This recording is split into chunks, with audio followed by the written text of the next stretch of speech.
Le voyage dans le temps, épisode 76, deuxième partie.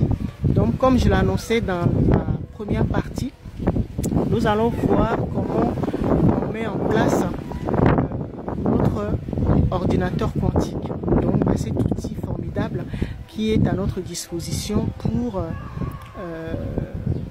communiquer avec les différentes dimensions, surtout la dimension 29 où se trouve ce qu'on appelle la source unique ou Dieu avec un grand D, donc l'amour divin, d'accord. Et donc l'ordinateur quantique, je l'avais expliqué dans l'épisode 75. Si vous ne l'avez pas regardé, je vous invite à aller le faire après cette vidéo. Mais c'est un outil qui est composé de sons, d'images et d'antennes, d'accord, pour nous permettre de nous connecter. Alors, son élaboration en fait dépend de notre niveau de conscience. D'autres en ont même pas conscience et donc ils l'utilisent vraiment comme un ordinateur basique. Donc n'ont pas accès aux fonctionnalités élaborées, donc quantiques, si on peut dire ça, d'accord.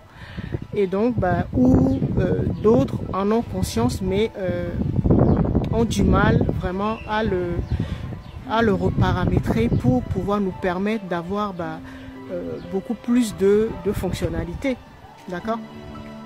Alors, parce que quand l'ordinateur quantique est vraiment en place, et nous avons plusieurs fonctionnalités, on va dire des logiciels.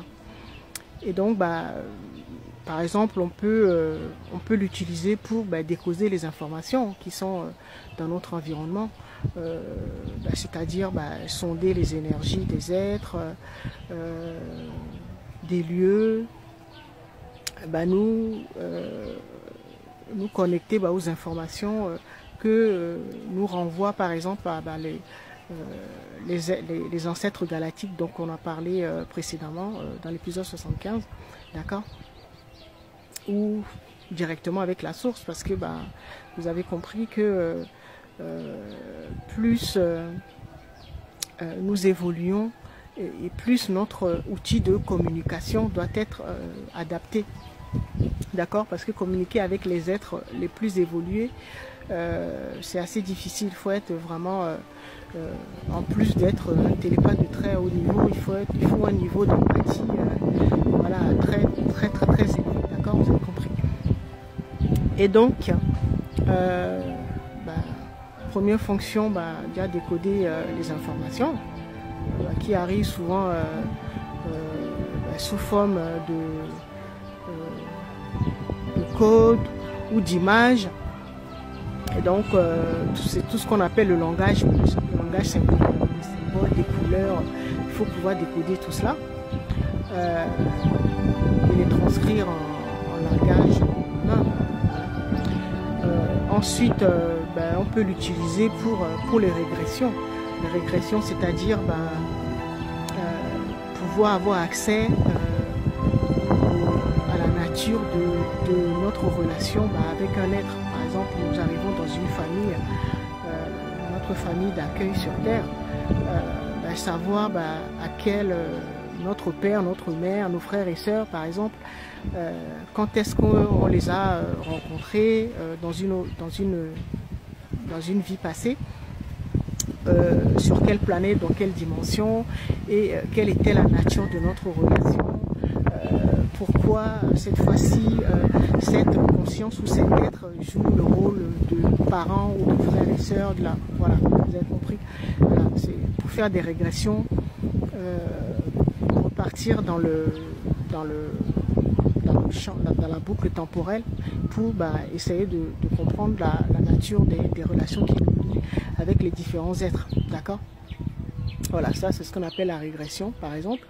On peut également l'utiliser comme traducteur universel, puisque nous venons de différents mondes, galaxies et tout cela, donc forcément nous ne parlons pas les mêmes langues.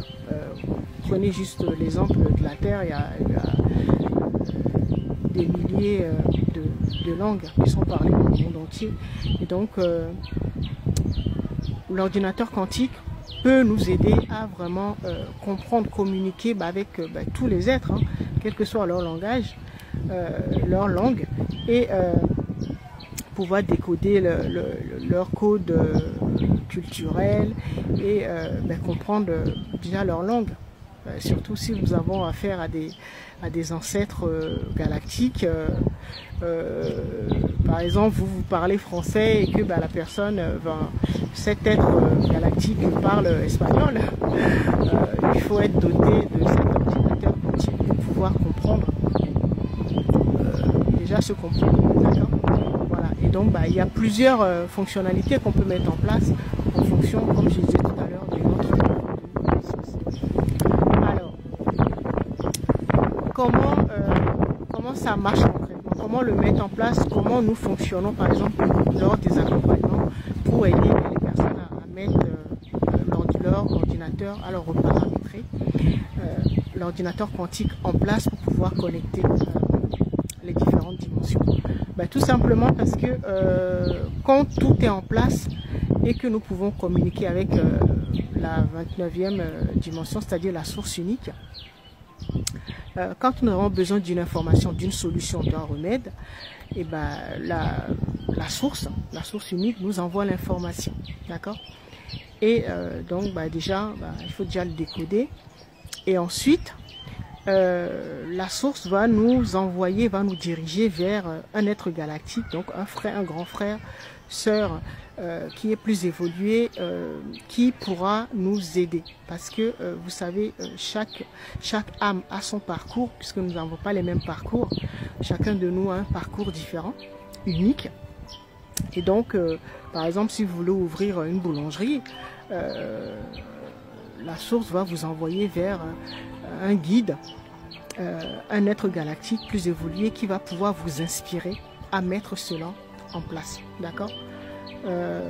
C'est là où on parlera vraiment de ce que j'appelle l'hologramme ou l'être cosmique qui est en nous, qui vraiment nous dirige vers les bonnes personnes. D'accord? Alors, l'ordinateur quantique, comme vous avez compris, tant que c'est pas en place, on peut rien faire en fait. Nous naviguons à vue, c'est comme si nous étions des aveugles et nous passons à côté vraiment de beaucoup d'opportunités. Alors, si vous avez compris avec toutes les explications que je viens de vous donner, l'ordinateur quantique, en fait, c'est ce que j'ai l'habitude d'appeler notre double quantique ou notre enfant intérieur. Donc, il y a plusieurs casquettes. Allez regarder l'épisode 6, voilà, où j'ai parlé de l'enfant intérieur, ou l'épisode qui était consacré au double quantique, d'accord? Donc c'est l'enfant intérieur, c'est lui qui crée notre réalité, puisque c'est ce qu'on appelle l'égrégore, puisque c'est l'enfant qui est né de la rencontre de l'âme et de l'esprit, d'accord?